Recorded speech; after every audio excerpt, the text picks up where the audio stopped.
ಪ್ರೀತಿಯಿಂದಲೇ ಬೆಳೆಸಿದ್ರು. ಆದ್ರೂ ಜೀವನದ ಕಷ್ಟಗಳನ್ನು ಕೂಡ ಹೇಳ್ಕೊಟ್ಟಿದ್ದಾರೆ. ಅವ್ರನ್ನ ನೋಡಿ ಕಲ್ತಿದ್ದೇವೆ. ಬೆಳಿಗ್ಗೆ ಎದ್ದು ತೋಟಕ್ಕೆ ಹೋಗಿ ಬರೋದು, ಅಷ್ಟೊತ್ತಿಗೆ ಎದ್ದು ಒಂದು ಕಾಯಿ ಬಿದ್ದು ಹೋಗುತ್ತೆ ಅಂತ ಅಂದ್ರೆ ಅದಕ್ಕೆ ಭಾರಿ ಬೆಲೆ. ಒಂದು ಕುರಂಬಳೆ ತಗೊಂಡೋಗಿದ್ದಾರೆ ಅಂದ್ರೆ ಕುರಂಬಳೆ ಅಂದ್ರೇನು? ಕಾಯಿ ಬಿಡುತ್ತಲ್ಲ ಸರ್, ಅದಕ್ಕೆ ಬೆಲೆ.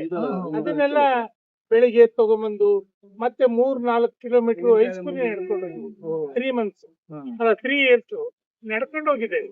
ಕೊನೆಯಲ್ಲಿ ಎಲ್ಲೋ ಲಾಸ್ಟ್ ಡೇಸ್ ಅಲ್ಲಿ ಹಾಸ್ಟೆಲ್ ಸೇರಿಸಿದ್ವಿ. ಹಾಗೆಲ್ಲ ಮಾಡಿದ್ದೇವೆ, ಕಷ್ಟಪಟ್ಟಿದ್ದೇವೆ. ಅಂದ್ರೆ ಕೆಂಗೇರಿಯಿಂದ ಬೆಂಗಳೂರಿಗೆ ಹೋಗ ನಾವು ಟ್ರೈನ್ ಬರ್ತಾ ಇದ್ವಿ. ಅಲ್ಲ ಅವ್ರು ಹೇಳ್ಬಿಡ್ಲಿ ಹಾಗೆಲ್ಲ ಮಾಡಿದ್ರು ಸರ್. ಸರ್ ಮತ್ತೆ ನಮ್ ತಂದೆ ಸ್ವಲ್ಪ ಎಂತದ ಬಿಸ್ನೆಸ್ ಮಾಡಕ್ ಹೋಗಿ ಲಾಸ್ ಆದ್ರು. ಸುಮಾರು ಆಸ್ತಿ ಎಲ್ಲ ಇತ್ತು. ಹೆಚ್ಚು ಊರ್ ಸುತ್ತ ಜಮೀನ್ ಮಾಡಿದ್ರು ಸರ್. ಎಲ್ಲರೂ ಜಮೀನ್ ನಮ್ ತಂದೆಗೆ ಕೊಡೋರು, ಯಾಕೆಂದ್ರೆ ಹೆಚ್ಚು ಬೆಲೆ ಕೊಡ್ತಾರೆ ಅಂತ. ಹೀಗೆಲ್ಲ ಮಾಡಿದ್ರು. ಅದನ್ನು ಸ್ವಲ್ಪ ಕಳ್ಕೊಂಡು ಮತ್ತೆ ಹೆಂಗೋ ಲಕ್ಕಿಲಿ ನಮಗೆ ಹೆಂಗೋ ಆಯ್ತು, ಜಮೀನ್ ಆಯ್ತು. 6.5 ಎಕರೆ ತೆಂಗಿನ ತೋಟ ಒಂದೇ ಕಡೆ ಮಾಡಿದ್ದಾರೆ. ನಮ್ ಚಿಕ್ಕಪ್ಪು ಅವ್ರಿಗೂ ಮಕ್ಳಿಗೂ ಎಲ್ಲ ಮಾಡ್ಕೊಟ್ಟಿದ್ದಾರೆ. ಎಲ್ಲ ಚೆನ್ನಾಗಿತ್ತು. ಒಂದು ಒಳ್ಳೆ ಹೆಸರಿತ್ತು ಕುಟುಂಬದಲ್ಲಿ.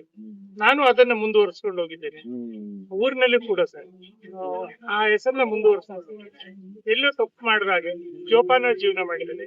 ಅವ್ರು ಮಾಡಿದ್ದು ನನಗೊಂಥರ ಪಾಠ ಆಗಿದೆ. ನನ್ನ ಲ್ಯಾವಿಷ ಖರ್ಚು ಮಾಡೋದಿಲ್ಲ, ಹಿತಮಿತವಾಗಿ ಖರ್ಚು ಮಾಡ್ಕೊಂಡು ಜವಾಬ್ದಾರಿ ಇತ್ತು. ನಾನು 4 ಜನ ತಂಗಿಯರಿದ್ರು, ಅವ್ರನ್ನ ಮದುವೆ ಮಾಡ್ಕೊಂಡು ನಾನೇ 3 ಜನ. ಲಕ್ಕಿಲಿ 3 ಎಲ್ಲರದ್ದು ಒಳ್ಳೆ ಎಜುಕೇಶನ್ ಆಗಿದೆ ಮಕ್ಕಳದೆಲ್ಲ. ಊರ್ ಕಡೆ ಬರ್ತೀನಿ ಅಂತ ಅಂದ್ರೆ ಊರ್ ಕಡೆ ಬ್ಯಾಂಕ್ ಇತ್ತು, ನಮ್ ಬ್ರಾಂಚ್ ವಿಜಯ ಬ್ಯಾಂಕ್.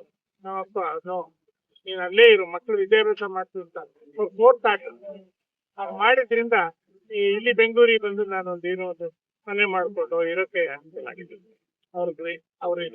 ಈಗ ನಿಮ್ ಜೀವನದ ಮೊದ್ಲಿಂದ ಇಲ್ಲಿವರೆಗೆ ನೆನೆಸ್ಕೊಂಡ್ರೆ ತೃಪ್ತಿ ಅನ್ಸತ್ತಾ ಇಲ್ವಾ ಸರ್? ನನ್ನ ಜೀವನ ನನಗೆ ತೃಪ್ತಿ, ಅದು ಮುಖ್ಯ. ತೃಪ್ತಿ ಇದೆ ಸರ್. ನಾನ್ ಮತ್ತೆ ಎಲ್ಲೂ ಯಾರ ಜೊತೆನೂ ಹೋಗ್ಲಾ ಬಾರ್ಲಾ ಅಂತ ಅನ್ನಿಸ್ಕೊಂಡಿಲ್ಲ. ಯಾರೋ ಒಬ್ಬ ಫ್ರೆಂಡ್ ಅಂದಿರ್ಬೋದು, ಅದು ಬಿಟ್ರೆ ಯಾರ ಜೊತೆನೂ ದ್ವೇಷನೂ ಇಲ್ಲ ನನಗೆ. ಯಾರ ಜೊತೆ ಇಲ್ಲ, ಬೇಡ ನಿಮ್ಮ ಜೊತೆ ಇಲ್ವಾ, ಬೇಡ, ದೂರ ಇರ್ಬೇಕು. ಜೀವನದಲ್ಲಿ ಬಾಲ್ಯದಲ್ಲಿ ಇದ್ದಾಗಿದ್ದ ಅದು ಕಷ್ಟ ಅನ್ನೋದು ಆವಾಗ ಗೊತ್ತಾಗ್ತಿರ್ಲಿಲ್ಲ. ಈಗ ತುಂಬಾ ಒಳ್ಳೆ ಫ್ರೆಂಡ್ಸ್ ಇದ್ದಾರೆ ಸರ್. ತುಂಬಾ ಒಳ್ಳೆ ಫ್ರೆಂಡ್ಸ್. ಈಗ ನನಗೆ 74 ವರ್ಷ ತುಂಬುತ್ತೆ ಮುಂದಿನ ತಿಂಗಳಿಗೆ. ಈಗ ಚಿಕ್ಕದಿಂದ 65 ವರ್ಷದ ಸ್ನೇಹಿತರು ನನಗೆ ಆತ್ಮೀಯವಾಗಿದ್ದಾರೆ, ಕ್ಲೋಸ್ ಆಗಿ. ತುಂಬಾ ಚೆನ್ನಾಗಿದೆ ಸರ್. ತೊಂದರೆ ಇಲ್ಲ, ಸಾಕು.